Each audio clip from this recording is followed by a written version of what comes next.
Previously on Gentlemen and Whiskey.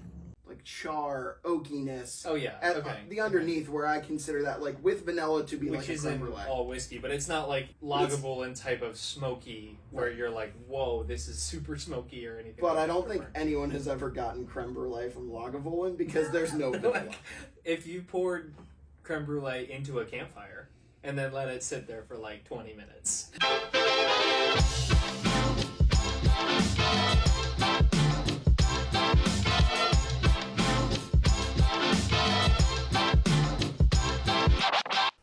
So today we are going to be tasting Islay Scotches. We're going to find the king of the Islays.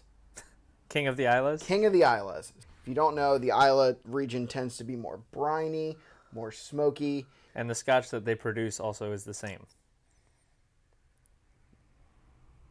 Yeah, so I really don't understand that joke. You didn't get that at all. No, I didn't. You said the Islay region tends to be more briny and off-putting to some people.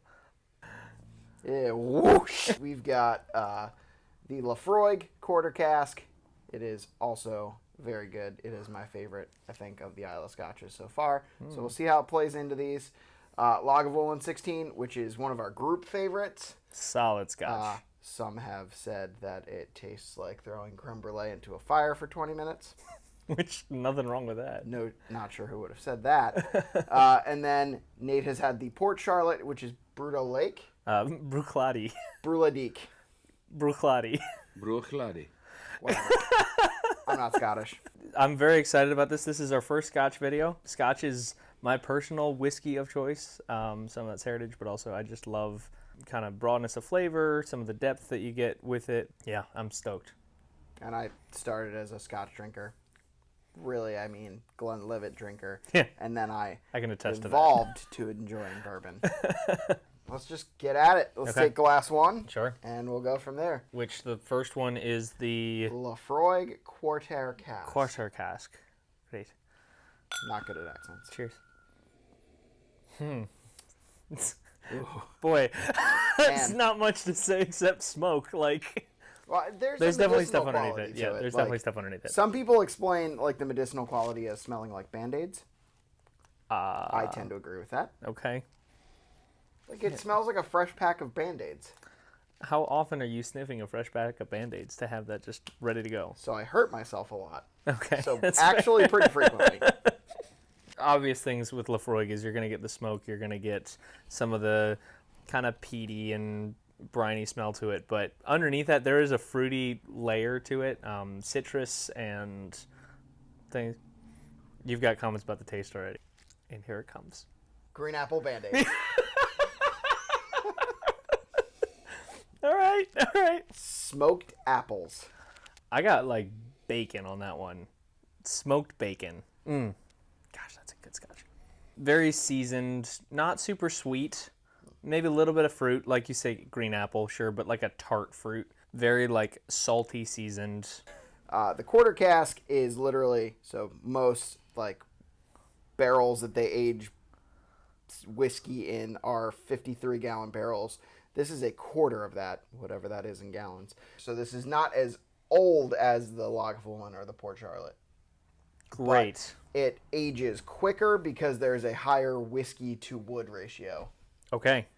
Oof. It's yeah, so smoky. I'm gonna finish all three of these. Like, I have no doubt. This is just really good. But obviously, Scotch being lower proof means that you can really pound some of this stuff, man. Like, I think this is 96 proof, so this is actually pretty decent for a Scotch. For a Scotch, yes. But comparing it to some of the like high proof bourbons that we've been drinking recently, which is one of the things I like about Scotch, is that you can get a lot of flavor without necessarily bringing in proof. Nate's in his element right now. I'm so happy right now. All right, Laphroaig down. Initial impressions? Fruity, smoky, Band-Aidy. I think one of the things that I always equate with Scotch is a lessened finish compared to bourbon. Mm-hmm. So this has almost no finish.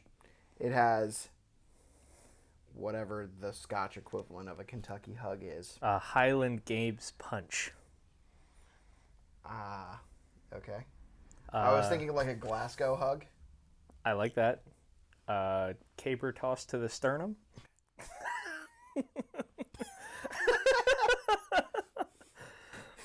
Caber tossed to the sternum. You heard it here. That's a winner. That's a winner. That'll be a t-shirt probably soon. Oh, are we I'm on to the now? second one, man. Dude, I can't wait. All right, so this is Lagavulin 16. Lagavulin 16, which Cheers. is, yeah, like, this is one of our tasting group's favorite whiskeys, one of their favorite scotches.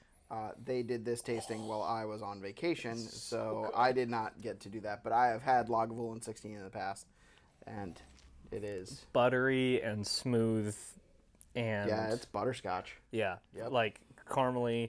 Not near as much smoke as the first one. So But it wait. is a ton of smoke when you are coming from nothing. But compared to the Laphroaig, Laphroaig is It's kind maltier too. It has more Sweeter, of a traditional yep. Scotch taste. of... Yep.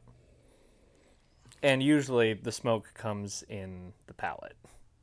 All right, so are we gonna taste this? Oh, please. Please.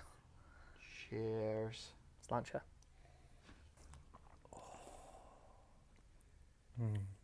Just give me a minute. Okay. Has many legs. That is so good. Sweeter than the first one. More malty, caramelly, butterscotch. Not as salty seasoned as the first one. Kind of charred. This is purely malt to me. The smoke is not there like it was in the quarter cask. Right. It is not sweet. It's like the smell of butterscotch, but the taste is not there at all on the palate. I have butterscotch. I have caramel. Those like almost nutty tones. So when I say malt for me tastes a little like vomit. That's what this is. This is slightly vomity. I said it. Okay. I think you might be an audience of one when it comes to thinking that malt and vomit are in the same category. I said what I said. It's just so good. We're going to really differ on this. You don't like this at all? I don't like this at all. Is that right? I like it by itself in the context of other Islay scotches. No. This is a vastly far behind quarter cask for me. You have not had the Port Charlotte, correct? I have not had the Port Charlotte. I'm very excited. So be I'm prepared for something different. Got For one, you'll note the color of it, my way body is lighter. ready. Your body is ready. Well, the Laphroaig is But- pretty light in color too. This is a recent addition to not only the collection, but also my list of favorite scotches. And now I have 2 bottles from it, and I absolutely love both of them. So, cheers, dude. So cheers. Cheers. Real peaty. Real earthy. Pretty sweet. I don't get as much smoke on this. There's not much smoke in the nose of this. Spring flowers, kind of earthy tones, though. I get like licorice or anise. Okay. A little funkier than the first 2 on the nose. I get like primarily malt and anise. I don't get a whole lot of like earthy tones. I don't get smoky tones. There's not much like, smoky. brine. Yeah. All right, you ready? Cheers. Cheers. I'm ready.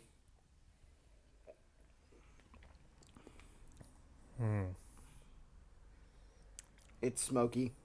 It's got a faint Yep. bit of that like medicinalness Yep. that the Laphroaig had. It is a total mouthfeel on that, though, because it spreads out over like your whole tongue. That's right. You can take that where you want to. Total mouth. Total mouthfeel. It's much more briny on the palate than it is on the nose. See, I don't get briny. I get a little bit of smoky. I get the earthy notes that you're saying. Better So, finish than the first 2, but higher proof. I get less of the Glasgow hug.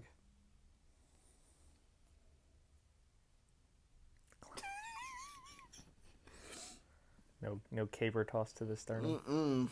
Gun to my head, good. had to pick which one was the lowest proof. It Yeah. would be this one, Really? which is funny. That's because it's surprising. actually the highest It proof is the highest at 100 proof. So, what do you think?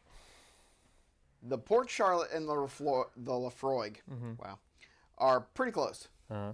The Lagavulin is not close. So I think I would give the Port Charlotte like an 8.25, like an 8.25, and the Laphroaig an 8, and the Lagavulin a 5. So it's really, you don't like that Lagavulin. Correct.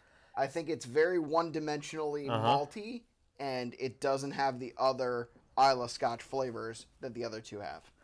So I've been keeping a secret from you this entire video, which is that I also do not love the Lagavulin. I mean, that's a better secret than I thought was coming. Yeah, I don't. No, but I don't. For one, I do not think it's worth its price tag. Nope. Compared to these other two scotches, which are significantly less money compared to that Lagavulin 16. So what did you pay for the Port Charlotte? I want to say like $70, $80, something like that. I don't know what you paid for the Laphroaig, but the Lagavulin was like probably 115, 120. So the Laphroaig was 76 out of state. So here's my difficulty with the Lagavulin. Yep. It's not enough. It's like halfway to a lot of things, but it's not anything necessarily super well. The Laphroaig, that is your kick in the mouth, smoky Islay Scotch with depth of flavor and a broad, like, smoky. Well, it's three things, like we were talking earlier. Yeah. It's medicinal, it's smoky, and it's fruity. Right. And you get all of those in kind of extremes with Laphroaig. The Port Charlotte is also bold. It's broad. Yes. It's not as smoky, but all of those other flavors that you typically get with an Islay Scotch are there in much bigger areas. Lagavulin is just kind of halfway in all of those. But it's very, very malty. It's very malty, but it's not trying to be malty. Like No. it's got a little bit of smoke to kind of cover over that. But then it also has a little bit of spice and it has a little bit of sweetness. But none of those enough to really say, wow, this is good because of this. Well, and it doesn't overcome the malt. Right.